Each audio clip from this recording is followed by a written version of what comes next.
Welcome to Earth's Mightiest Weirdos. Everybody returning to talk within the last couple of weeks. At least Robert and David were on for Spider Sunday. I think that was probably the last time you guys were on. Robert, how are you doing tonight? Doing all right, man. How y'all doing? Good, man. It's good to have you. Alex, back for the second week in a row. Welcome back to the show. Honored to be here. Thanks for having me. And David from Modern Gods Podcast. How are you doing tonight, David? Doing well. How about you guys? I am doing fantastic. Well, there's not a ton of news. There's rumors online from MCU Direct and a couple of other spots saying that Loki Season 2 is going to begin production this summer. So that's exciting. Had anybody heard that information yet? Yeah, I heard about that. Starting filming in the UK. Yep. This summer. Yep. So the Direct, they've gotten many things right. They've gotten some things wrong. So take it with a grain of salt, but it does make a ton of sense that Loki Season 2 would begin to get going again soon. They need to find a director first. We know that she's not returning for Season 2, so we knew we need to get a new director at the very least. Jalen is here. Justin Grant says, Hulk, smash that like button. Share the feed with everybody. Amula, I believe is how it's pronounced. Thanks for joining us. Justin again is here. Kevin's here. Mark is here. Main Mudrunner is here. Give me all the Loki, says Main Mudrunner. So, I mean, we're all in on Season 2 for Loki. I would very much assume that to be the case. Well, he's got to go to bed, so let's get into it. Jax, how are you? Good. Good. We're talking about the Marvel one-shots, which you just saw for the very first time pretty recently, right? Yeah. Yeah. What did you think of the Marvel one-shots? I really like them. Yeah, you like short films. That's about your attention span, right?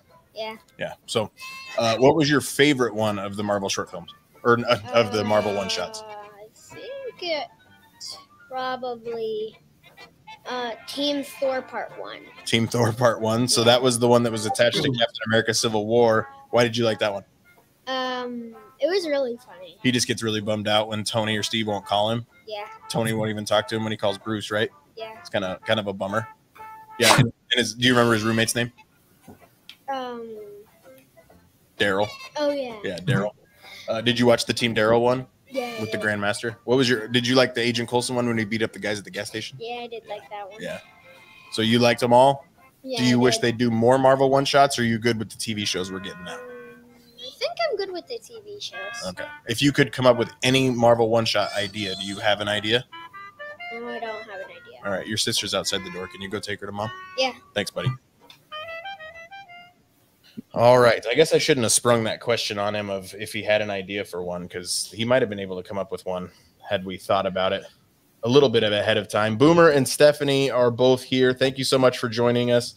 Some of our victims of Monday Night Football are now back because Monday Night Football is no longer happening. So we're very, very happy to have our audience back. Thank you so much, everybody, for joining us. But, guys, let's get into it. The Marvel one-shots. Robert, we're going to start right up in the corner with you. Of the 8 Marvel one-shots that were just newly uploaded to Disney Plus, some of them were there, but you had to do a little searching for them. Like All Hail the King, you had to go to, I believe it was Thor: The Dark World, and then you had to go to the extras and all that kind of stuff. Like now you can just find them all on the Marvel tab on Disney Plus. Robert, of the 8 that were there, do you have a personal favorite of the group? All Hail to the King's my favorite. Justin Hammer kills it. That's it. Justin Hammer, you need to stick around for the credits of these Marvel one-shots too. Just like, Justin Hammer was great. We get some of the best Trevor Slattery stuff in there too, man. That entire thing, we'll talk about it, but his CBS show, like, so funny. Oh, yeah. Alex, how about you? Do you have a favorite of the group? Yeah, mine is Agent Carter. That was my favorite when it came out. When I rewatched them all, it's like, man, that was so good. It's like the closest I feel like we're gonna get to Captain Carter until we get Captain Carter. So I enjoyed it. Fair enough. How about you, David? Well, in the name of not repeating anyone else, I'm going to go with a funny thing happened on the way to Thor's hammer. All right. I like that one. Agent Phil Coulson. This is where the legend was born within these Marvel one-shots. And then let's start right there with the very first one. So the concept of the Marvel one-shot, they were produced by a couple of different people. Eric Pearson was a screenwriter for most of them. And then we had a couple of different directors. Louis D'Esposito came in for Item 47 and Agent Carter when those really expanded into what really felt like backdoor pilots for potential television series. Agent Carter really did spin off into its own television series, even though it wasn't exactly there, but it is absolutely canonized, which we'll talk about when we get to Agent Carter. But all these do take place. They're basically short films set within the MCU, sometimes just being a little bit silly and sometimes really giving us some pretty interesting stuff. So right there, Robert, we'll start with you. We start with The Consultant, which is kind of making sense of why Tony Stark is the one that shows up in the bar to talk to Thunderbolt Ross after the Incredible Hulk, the events of the Incredible Hulk, because you're wondering, like, why, like, would Tony Stark be the one recruiting him? And it turns out he's recruiting the Abomination, and he was only sent in simply to really just pretty much upset Thunderbolt Ross. Robert, what do you make of The Consultant? It was cool. It kind of felt kind of meta, like Pulp Fiction. You know, they're sitting at a booth at a diner. You know, you're talking about Emil Blonsky, who was Tim Roth. That's the scene in Pulp Fiction. You know, so that was pretty cool, and like the whole setup, it made sense of how they showed Tony at the end of Incredible Hulk, which is still one of the worst MCU movies to me. So, how did I not put together the Tim Roth Pulp Fiction thing? You are absolutely correct. Man, that just blew my mind. Alex, this is the first time that we're introduced to the character of Jasper Sitwell, who really gets a payoff in Captain America: The Winter Soldier, being held up on the Lumerian star, and he is very much an agent of Hydra. But this is where we're first introduced to Jasper Sitwell, and people thought he was just the Coulson replacement at the time. But Alex, anything interesting within the Consultant for you? Well, I called out too. I like that they had the Abomination in it. And, you know, speaking about it, I thought that was cool because, again, I feel like I hadn't watched that one shot before, and I was like, oh, that's actually pretty cool that they kind of explained. That's what the one shots are for, in a sense, right? To kind of clean up some of those loose ends. And so I liked that a lot.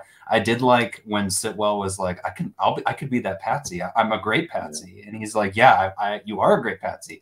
And it was funny seeing that, knowing that he's Hydra. Was interesting to me, but it's like, hey, it was their first one. It's like a minute and a half long, but it's a good start. Dwayne says, hey guys, go Bengals. Thanks so much for showing up, Dwayne. Kevin says, Agent Carter, you had to go searching for.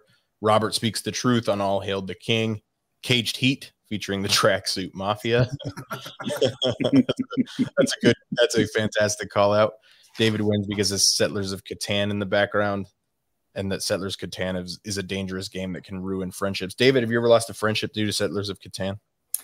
I haven't played that game in a while. It was actually a wedding gift from a friend of mine. Nice. The ones I used to play with, I'm not friends with. Well, am I? So yes, it does ruin. Yes, I have. I played a Game of Thrones themed one that was just way too confusing and took far too long to set up. Back to The Consultant, David. Yes. Anyway, I actually like the story behind this. If you read the History of Marvel Studios book, they explained how the one-shots were kind of a way to get some people on their roster some directing credit or some experience. And they shot the one with Coulson, and they shot item 47, I think it was. And they said they had about enough budget left to have two guys at a table talking. So that's what happened with The Consultant, but I do like it. First of all, is this the introduction of Sitwell? To my understanding, it's the first Marvel one shot. It was attached to Thor. I don't believe Sitwell showed up in Thor. I don't think he showed up in Captain America: The First Avenger, certainly. So I would assume this is his first appearance. Okay, it's been a while. I don't remember what order they came out, but still, it was a really cool just to see two SHIELD agents at a diner talking about how they're going to kind of manipulate the playing field. And I thought it was interesting how they say how they really wanted Blonsky for the Avengers, and this was their way of getting out of that. So yeah, the World Security Council wanted Blonsky, and they all wanted Banner. So yeah, that makes a ton of sense. It just makes you think, like, Coulson was a really smart dude. Yeah. But David, let's keep going with you. You said you really enjoyed A Funny Thing Happened on the Way to Thor's Hammer. Again, another one that isn't extremely long, 3 to 4 minutes at the absolute most, but we're introduced to his first name is Agent Coulson and the abilities that he has. This was a Marvel one shot that was attached to the home media release of Captain America and the first Avenger. So usually these were applying to the film before them. But we learned that Coulson has some abilities in A Funny Thing Happened on the Way to Thor's Hammer. Yeah, he's got some moves. I feel like before this, Coulson was kind of like that guy in the suit who kind of popped up. No one knew yet his importance or how much people would grow to love him. And this, I feel like, elevated Coulson's character from, the guy standing next to Nick Fury to someone who can really handle his own, is cool under pressure. I think that this was kind of the preview to Agents of S.H.I.E.L.D. to show that, Coulson doesn't really panic for anything. And just the way he took those guys out, I really liked it. I think the slow motion shot of him throwing the sugar into the guy, or the flour into the guy's face, like it always really, really works for me. Robert, I've got one question for you. Chocolate or powdered donuts?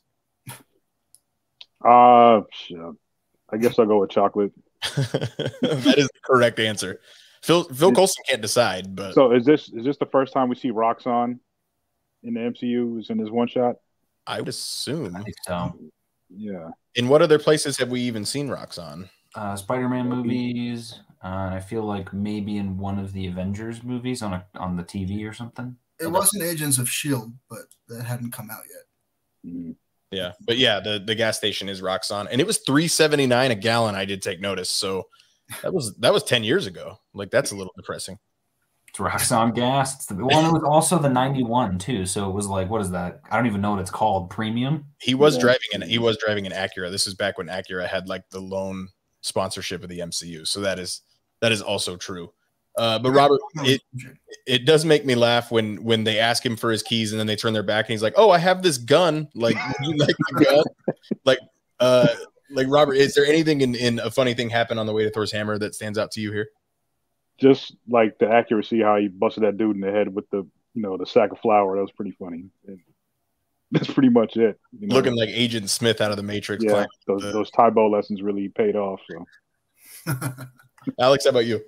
Yeah, and I double checked IMDb. Sitwell was in Thor, and he was also in Avengers as well. He was in Thor. I think he was on the helicarrier or something like that. But yeah, I caught the Roxxon gas, and I also said I can never decide on either of those donuts.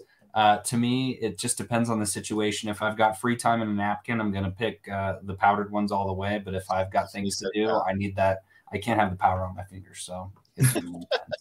But other than that, no. I mean, I thought get all up in the beard and shit. Into a business meeting full of powdered donuts. Yeah, that doesn't. Yeah, I look like Santa Claus. It's better than Cheetos. Yeah. Go ahead, Alex. Oh yeah, no. I was just gonna say I like that they kind of set him up as the casual badass, where he's like, he knows exactly what he's doing the whole time, and those guys have no idea. I think my favorite bit, besides the flour, is when he kicks the guy's gun down, like, and you see it in slow motion. That was pretty cool. But then, literally 10 seconds later, it's over. So again, another one that's just very short and sweet, nothing super memorable, but still fun. The slow mo of him kicking the gun down and then the gun shooting the floor, I think, is really cool. Yeah. So Kevin says Agents of S.H.I.E.L.D. is great. True. It's not on Disney Plus. Like, I would love to go back and watch it, but I'd give it time. I have a feeling it's coming. I mean, there was a time on Netflix, we were talking about these one shots, saying like, it'd be so cool if Marvel just laid them all out in chronological order and put it. They can do that, and they did it. So I feel. Well, is it still on Netflix? I feel like we I might have to wait for that license to expire. Yeah, and I wonder if there was some sort of licensing with like the Incredible Hulk. Like, it's on Hulu too, though. I think it's on Hulu. Because I remember that's where I would watch it, was on Hulu. So I wonder if they keep it on Hulu. Should Agents of S.H.I.E.L.D. be canon? Further to come on a future Earth's Mightiest Weirdos, Dwayne. I don't know if we have time tonight. Stephanie says it is in the Boomer and Stephanie Theater on DVD. So, all right. Well, that's good to know. But with like the She-Hulk coming out, like it just feels like there might have been some sort of waiting period on all things Incredible Hulk. Like, now that we're getting closer, like if you can't have all of them, then why add any of them, even though that's what they did. So I don't really know, but now they're all here. So like you said, I feel like Agents of S.H.I.E.L.D. will come at some point. If for nothing else, if characters from that show, aka Daisy Johnson, potentially show up in Secret Invasion, like has not absolutely not been confirmed, barely even rumored, but is a wish list of at least one person that we know. Like that's a wish list for a lot of people, but so we'll see. But then Luis D'Esposito, who's part of the Marvel Parliament, he got some directing credits here, and then we started to expand these one shots.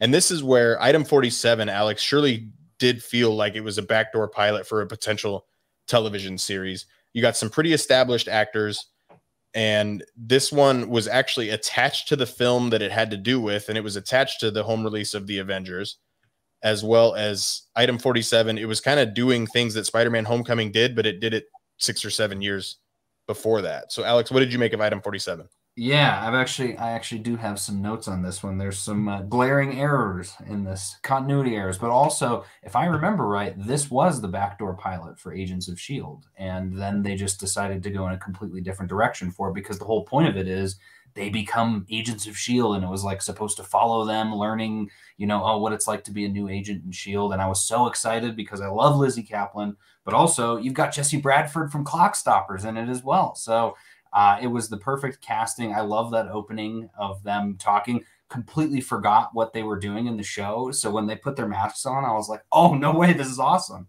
And then I believe it was between episode 16 and episode 17 of season 1 of Agents of S.H.I.E.L.D. where Captain America the Winter Soldier came out and S.H.I.E.L.D. completely fell. Yeah, so it kind of ruined every plan they had for that TV show. Yeah, that's what happens when you try to plan on the TV side of things. I said this is not congruent with Damage Control, because this took place 5 days after the Avengers, and they said that this is the one piece of alien tech that you didn't get. And then he said there were 47 objects, and they were all dormant except for this one. All right, tell that to Adrian Toombs, because he had quite a few extra objects there. But again, how are they going to know, and how would they have prevented this? So, but other than that, this one I really liked. I thought this was cool. The music was great. I love that we got, I don't remember his name, but I'm pretty sure that's Bosch, right? In the chair. Yeah. The guy in the chair, which was so cool. I love when he calls Sitwell Coulson. That was nice as well. And then he even had a great bit too, where he was saying something like, actually, I was planning on doing all of that anyway, and I'm about to go out and knock some skulls or something like that. He just sounded like such a stinker, and I loved it. That's fair. So Kevin says he seems to be speaking with some sort of authority here. He says item 47 inspired Iger to order a S.H.I.E.L.D. series, not necessarily backdoor it like Agent Carter. Okay. Kevin seems to know that kind of stuff. So Kevin would know. And then he says, I only ask because of what we got in Hawkeye. Should Agents of S.H.I.E.L.D. be canon? Because of what we got in Hawkeye, Agent 13 is Bobby Morse. Is it Agent 13? No, 19. I'm 19. Thank you, 19. I knew Agent 13 wasn't right because that's Sharon Carter. Yeah. So Bobby Morse, Agent 19, like at this point, it really does feel like Agents of S.H.I.E.L.D. is about as canon as Tobey Maguire's Spider-Man. Yeah, there's obviously certain nods where they refer to the MCU, or they refer to the movies far more than the movies refer to them. I don't know. Like, I understand why hardcore Agents of S.H.I.E.L.D. fans, quote unquote, want it to count, but ultimately, if you like the show, that's really all that matters, at least to most people. But I tapped out on the show just before Ghost Rider, and then I just never really got back into it. So I apologize there. Robert, item 47, did the glaring inconsistencies that Alex talked about really bug you here too? I mean, it didn't bug me, but I noticed him like the Tinkerer is the one, he messed with all that stuff too. So yeah. I don't know how they didn't know that, but this is years before Homecoming, so whatever. You could say that Homecoming is the one that is. It can't even get 8 years later. They can't get the time. Yeah, that's true. Yeah, that's true. Good point, David. Oh yeah. Well, David, anything from item 47 that really stuck out to you here? Agree with Alex. I love Lizzie Kaplan, so having her in there was really cool. I do like this one a lot. I think it was interesting because those were things we hadn't really considered, like what happened to all this alien tech, after the fight was over, and this was the first time that we really got a glimpse of some of those answers. I think when you think about it, like there was probably alien tech all over the place. And who knows who picked it up and did what with it. So, and I kind of liked that it even though it wasn't working when they found it, if you were smart enough and able to tinker enough, no pun intended, for Homecoming, you could get that stuff to work, and it just kind of shows what one piece of alien tech really, how much an advantage that gives you if you have alien tech, Chitauri tech. Evan says it's Agent Blake. Titus Welliver, our favorite Imperial officer from episode 3 of season 2 of The Mandalorian, if nothing else. He was in Agents of S.H.I.E.L.D. as well. He was. I forgot what season. He says Agent Blake, though, so not Bosch. Oh, I'm thinking Titus Burgess from Kimmy Schmidt. I was like, wait a minute, he was not in the short. That is absolutely not Titus Burgess. That's awesome. Well, I'm going to kick us off with Agent Carter because Agent Carter is my favorite of them as well. It's the one that seemed to be the most thought out. Haley Atwell as Peggy Carter is one of the best characters in the MCU that wasn't utilized enough, in my personal opinion. We did get this completely canonized within What If as well when we had Bradley Whitford's character. Captain, man, I'm blanking on his name at the moment, but he was Captain Flynn. Yeah, General Flynn? General. Whoever, Agent Flynn. And he was the one that was kind of over Captain Carter in that first episode of What If. So getting Bradley Whitford back into the MCU would be a lot of fun. That guy has more range than just about any actor out there. I really like what he does all the way back to Billy Madison. And then Get Out is like his premier role, in my opinion. I think Bradley Whitford's an absolute star. I would love to get him more in the MCU. But this one was attached to Iron Man 3. We spend time and we get the Tesseract. We get her yelling at the guy to learn how to count. We learn how capable that Peggy Carter is. And then we get Howard Stark telling her she's going to run S.H.I.E.L.D. and then kicks off the Agent Carter series, which is on Disney+. You can catch that one. So, Robert, we'll start with you on Agent Carter. What in Agent Carter really stood out to you? The dude that was handcuffed, like when she whooped everybody's ass and then like he screamed for real. That was hilarious. I need you to call for help. Yeah. Learn to count. Learn to count. I didn't notice that they had Dum Dum Dugan at the end of it. Like the first time I watched it, I saw that when I rewatched it. When he's discovering the invention of by the French. Yeah. That's very funny. Alex, I'm sure you have notes on Agent Carter, you said. Yeah, I love it. Like I said, there's not a moment of it that I don't enjoy. And I think partially that was just because when it came out at that time too, I'm trying to remember, was it rumored that there was going to be a show? Because I feel like when I was watching it, I was like, this is going to be such a good show. And they didn't do the exact same thing in the show, but it was nice to see this to where, she actually gets a ton of time, right? It's like a 13-minute short. So you get a bunch of it. You get to see her doing all of the action stunts we wanted her to see. And like I said, there were moments in this where I was like, she could totally be Captain Carter. And I'd be curious to see how they pull off the buffing up. That was kind of the note, was like, I'll be interested to see how they do that. But she's got everything else down. Like she's got the quips, she's got the fighting, she's got the smarts. And the bit, I just love the bit where she's like, they basically all leave her at the office and the phone rings and then they get mad at her for answering it. But it's like, what do you expect? You're the only one in the office. Like, of course I was going to answer this phone. And that whole concept was silly too, because I was thinking to myself, why don't they have like a round robin rotation where, when the phone call comes in, it goes to an agent, the next one goes to the next agent, where it's just him, divvying it out to everyone unfairly. Like a taxi cab stand. Yeah. It was like, what is this? But again, it was like the beginnings of S.H.I.E.L.D. So, they've got some work to do in efficiency gains, but I loved it. And yeah, like you said, that bit where she's like, you need to learn how to count, but she still beats the crap out of that guy, even though he's like knocking her off. Oh, just so good. Stephanie says, I've always hated when people in the movies needlessly shoot at a door.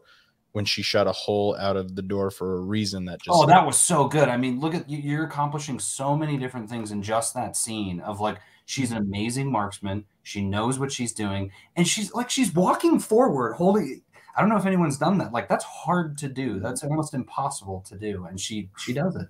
It's crazy. Yeah. I will simply tell Stephanie that if she doesn't want to see people shoot through the door, do not watch the latest episode of Peacemaker on HBO Max. He does that for like 15 minutes straight.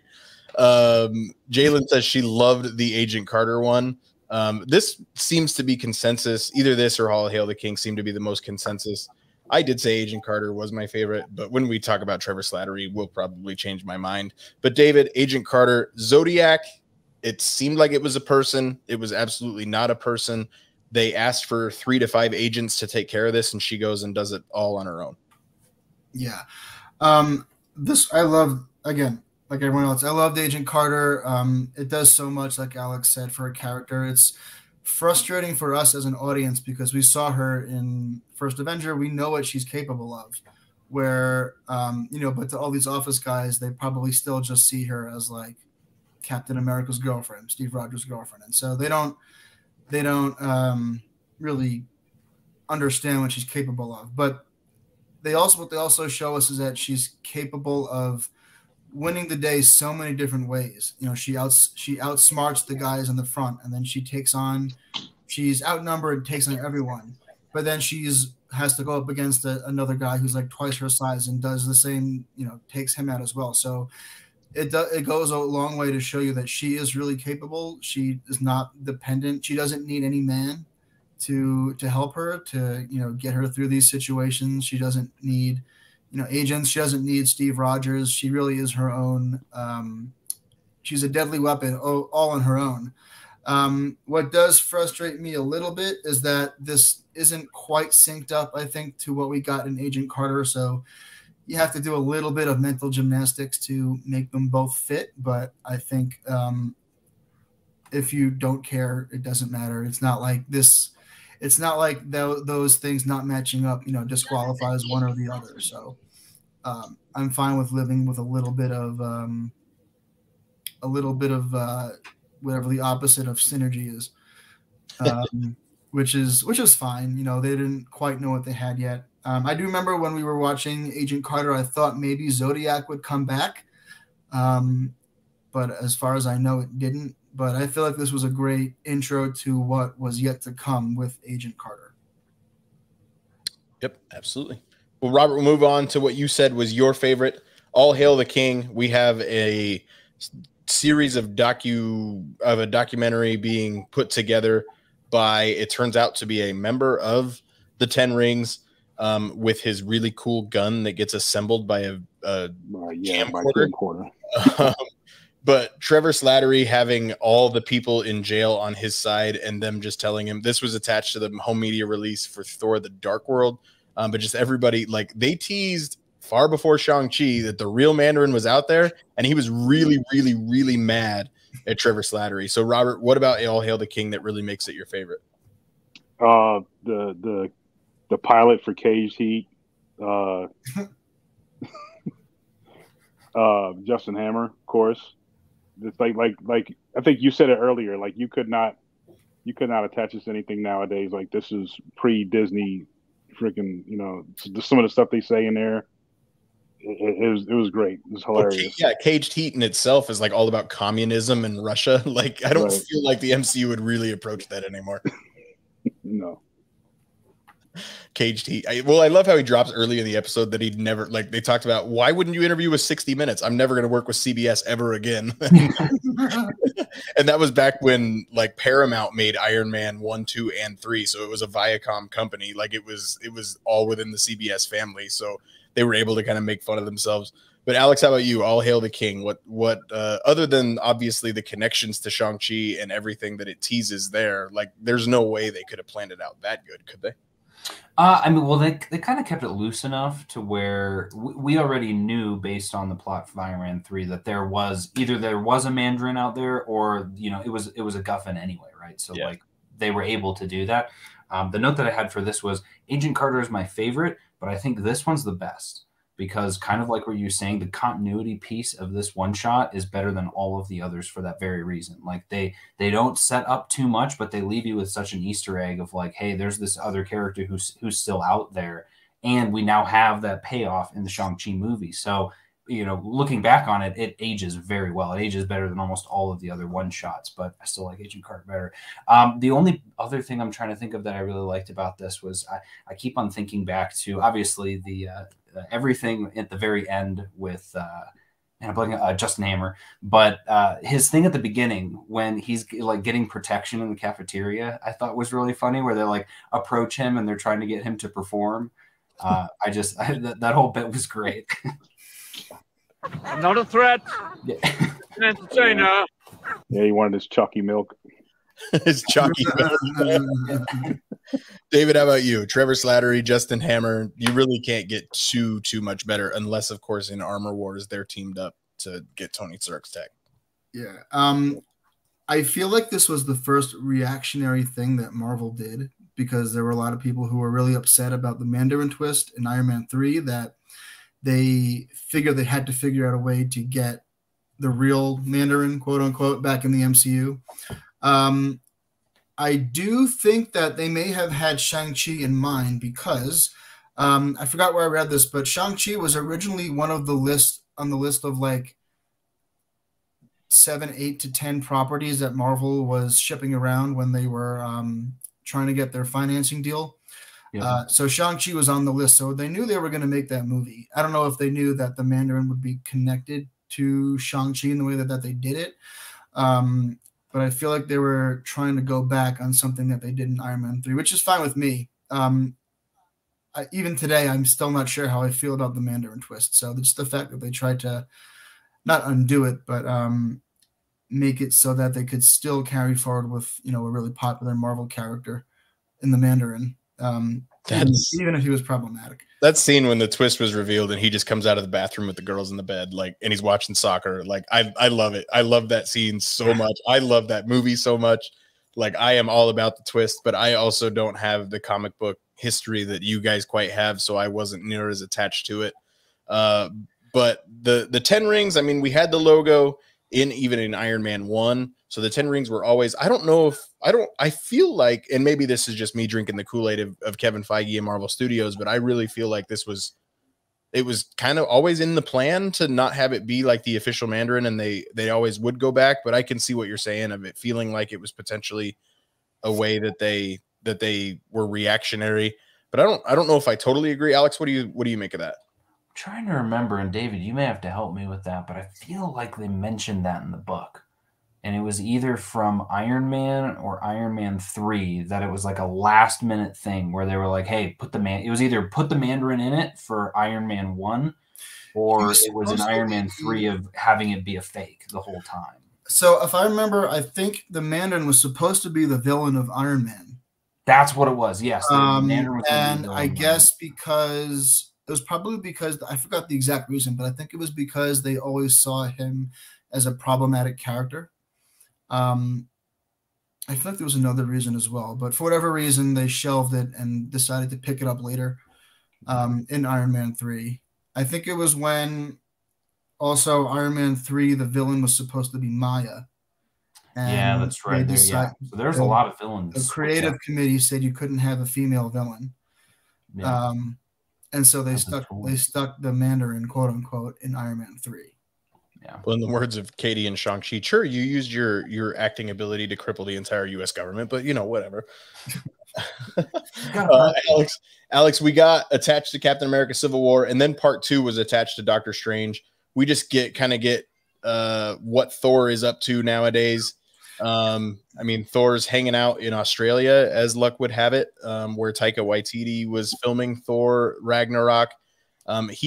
Alex, would he have been Team Cap or Team Iron Man? Whoever called him first, it's what it feels like. I feel like he would be Team Cap because, well, it sounds like he wanted them to stop fighting, but there was a moment there where he's like, hey, telling Cap, you remember that time you told me that secret? If you want to tell me any more secrets, please let me know. I got nothing going on. And he doesn't say anything about that to Iron Man. So, I loved these. When this one came out, I was like, I can't wait for the next Thor movie because this was where he kind of got reimagined, was like through these shorts, because now you were like, oh, he's actually really funny. And he looks the exact same as he did in Dark World, which was great. Some bits here. Yeah, my favorite bits where he's like, and who's this purple weirdo? And I'm surprised you guys all knew that. But then also we get another continuity error in this one. How is he talking with Bruce Banner on a park bench or on a picnic table? Like, shouldn't Bruce be in Sakaar right now? You're overthinking it. But yes, you are absolutely correct. All I'm I saying think this whole thing is out of canon, but whatever. and then I also had, this was probably my favorite quote from the whole thing. He's trying to explain, Thor was playing Connect 4 with him, and he's like, he does his own thing. He has a lot of his own thoughts that he keeps to himself. I mean, he just destroyed my Connect 4. It's been in the family for years, and I can't tell him that. That just was so funny. Team Thor is not canon, says Kevin. He says Brad Winderbaum has also hinted that he could pop up in Love and Thunder. If Daryl shows up in Love and Thunder, like, I am all here for it. Wait, so if he is, though, then Team Thor would be canon. So just something. Unless they change his name to like Darren. Robert, Team Thor is funny to you as it is to the rest of us. Yeah. Oh yeah. This is where, where he got his like comedic chops, right before what you call it. So this made him more likable to me. So yeah, I mean, Taika Waititi put his stamp on Thor early and often when it came to, I mean, again, this came out with Captain America Civil War, and like everybody's like, well, where's Thor? Like that's and Hulk, like that's kind of the only thing that kept it from being Avengers 4. Like or Avengers 3 at the time, I guess, but it's just so funny. Like, I cannot wait for Love and Thunder. We've got to be getting close to something, right? Like, yeah, what's it, July? It comes out in July. Yeah, I wonder. Yeah, would they wait till after Moon Knight? I don't know. Because I feel like they want focus on that right now. Yeah, I mean, Moon Knight's 2 months from yesterday. Doctor Strange in the Multiverse of Madness is obviously the next film. It's got to be before that. Yeah, because you're going to have that trailer with Doctor Strange. Yeah, I would say the second trailer for that would be with Doctor Strange. Yeah. But I don't know. I'm all for it. But then we get the return of the Grand Master, David, and he's the only one. Oh, go ahead. We have to talk about Mjolnir in bed, in his little bed. Oh, yes. In the nightstand. And big Mjolnir holding little Thor. Yeah. Oh, yeah. Is he holding here? And he's in the high chair, too. I think this also explains why Thor couldn't find the Infinity Stones in Ragnarok, because he was too busy chilling with Daryl. Yeah. So. Ooh. Kevin's got an idea. Thor: Love and Thunder trailer during the Super Bowl. That would make sense. I feel like we'll get a Doctor Strange one in the Super Bowl, but or both. Maybe they'll do. Yeah, maybe they'll do a couple of spots, like a minute one for Doctor Strange and 30 seconds for Thor, or like last year with Black Widow, they did a 30-second spot and then say full trailer online, like because it was like a 2.5 minute trailer. So I would say Kevin's probably onto something there. Yeah, the drawing of Mjolnir with muscles holding Thor, like, and just Thor's face, he just thinks it's the funniest thing ever. Like, you think you're boo pumping in numbers. Oh, this is what makes me smart. I have a brain. Well, you know what? Here, this is a muscle, and I have more muscles than all of you, so I'm smarter than you. Did y'all see the drawings on the dry erase board in the background when he's at like show and tell? Those were freaking hilarious. Like at the school. Yeah. I only notice. I always get distracted by the vision that's drawn on. I know some of them are pretty good. Yeah, he's got it written on the door. He goes, "This says keep out Daryl," but he doesn't listen. Yeah. And he tries to get him to like. That's where you want to hold this hammer. Yeah. No, as if. What was it? He was roasting in the meal in the. He didn't even say what it was. He's just like, "This has been roasting here." Roasting a piece of meat for like months or almost ready.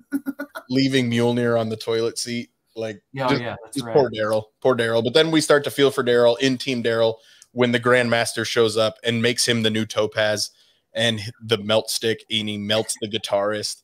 Like, anything Jeff Goldblum as the Grandmaster, I will take anything that you are willing to give me. I would assume he's in Love and Thunder. At least I hope he's in Love and Thunder, because he's just funny. But David, anything from the Grandmaster in Team Daryl?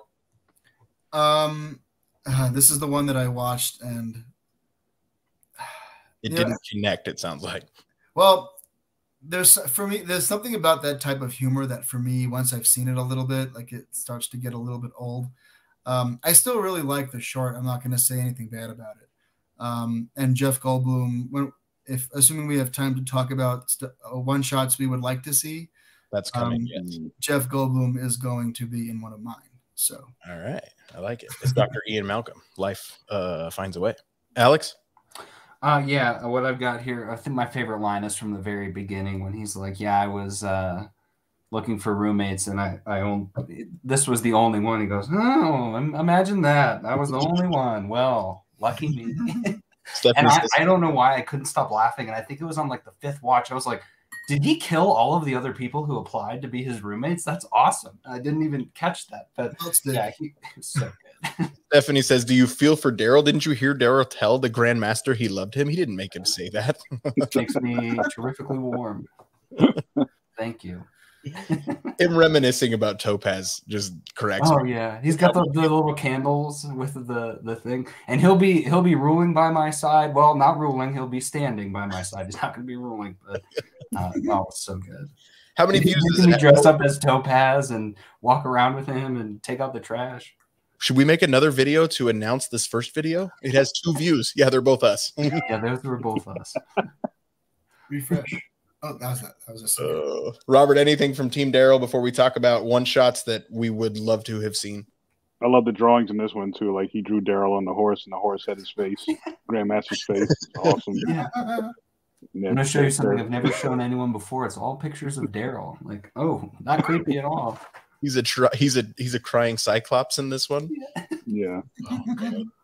All right. Well, David, you teased it, so we're going to talk about the Marvel one-shots. Do seem to be a thing of the past, especially with the existence of the MCU or television shows on Disney Plus and them tightening the canon a little bit. Like Alex said, he found a few inconsistencies.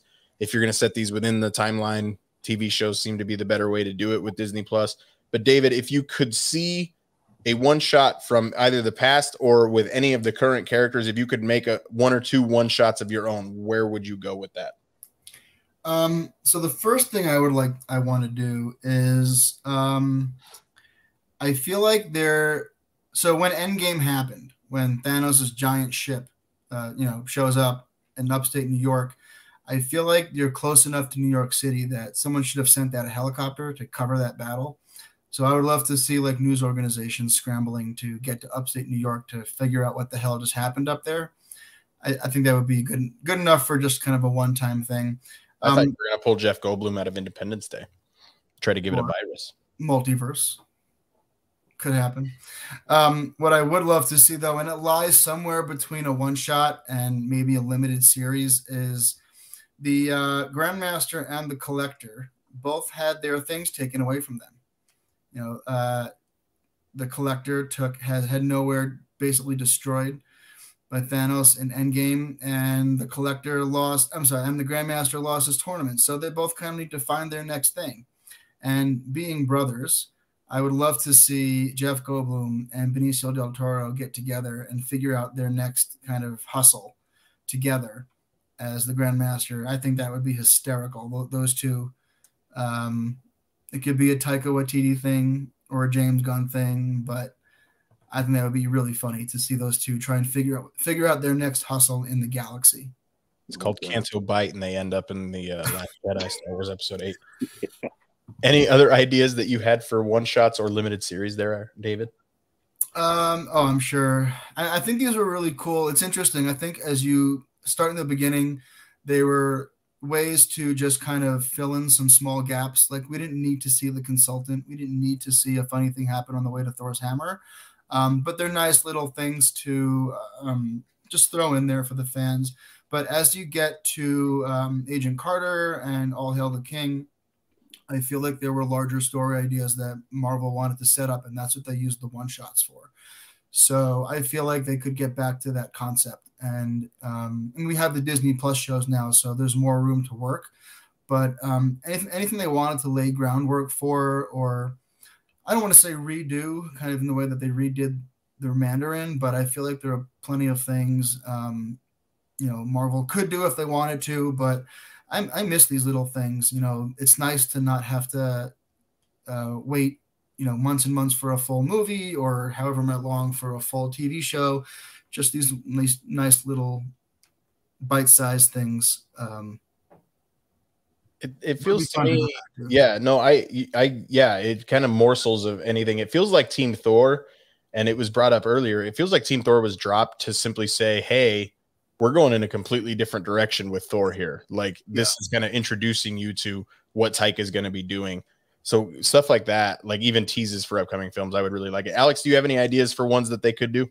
Yeah, and I was going to say too, I might be wrong, but I read a book before Infinity War.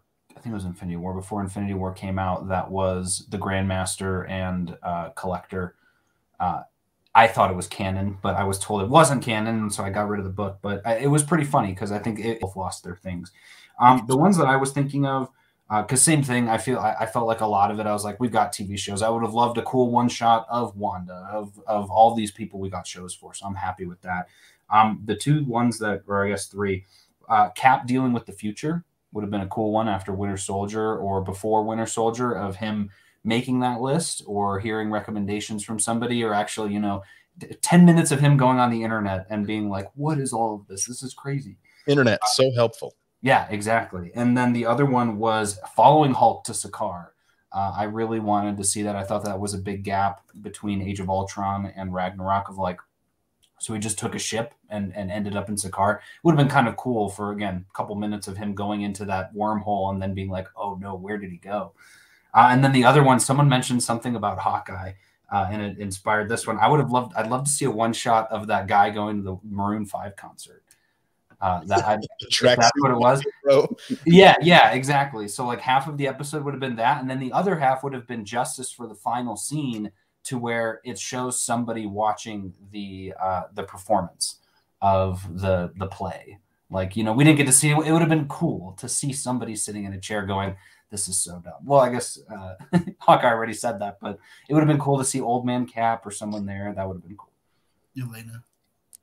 Yeah, Yelena would have been very bummed by the whole thing.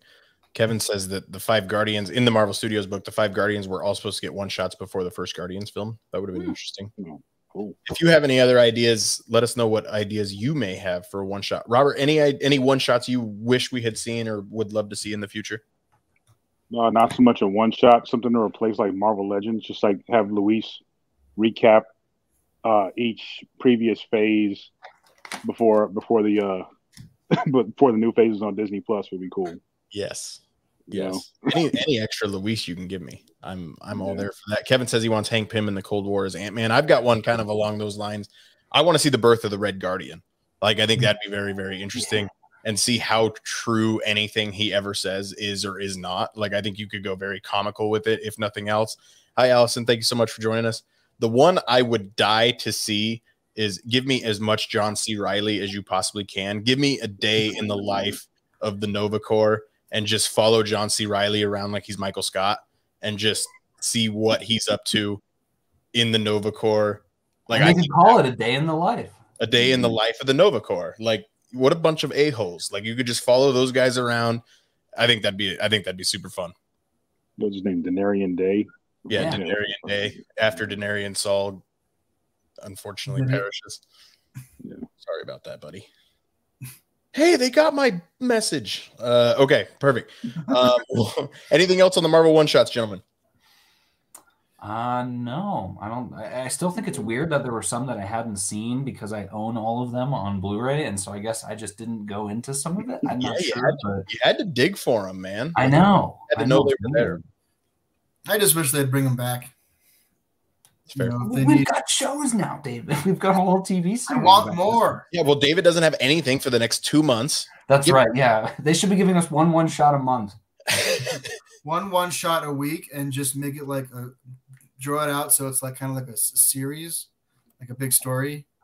Wasn't there a show like that where it was like 10 episodes? Each episode was a minute long, and it was like you never got. It might have been Dr. Horrible or something. There was some like it was any show on Quibi. Quibi. Yeah. But if Marvel wanted to, well, I guess they're done. So Marvel couldn't really have a partnership with Quibi now. But yeah, Quibi could have been. Rest in peace, David. What's going on in modern God's world of podcasting? We got a couple episodes coming up. I'm gonna want to do one on the topic of canon, not specifically in any one franchise, but a few that I want to kind of talk about together, how people feel about canon. And then once we're done, I'm figuring out an episode to do about the Book of Boba Fett, and it's all of its connections to different themes and stories in the Bible. So look for that. I know a guest that would potentially want to join you if you already haven't connected with said guest. Said guest might be coming on. Robert, anything going on in your world that you need to plug? Not at all. I'm good. That's a good looking sweatshirt you got there. Appreciate it. Robert, when are you coming to Galaxy's Edge? I'll have to Soon. give you later on about that. Yeah, soon. Tomorrow? Soon. Alex, what's going on in comics and cinema world? We just recorded our yearly anime episode. For those of you who are fans of anime, my cousin, the anime king himself, watched 60 different anime shows last year. And we didn't talk about all of them, but basically did top anime of the year.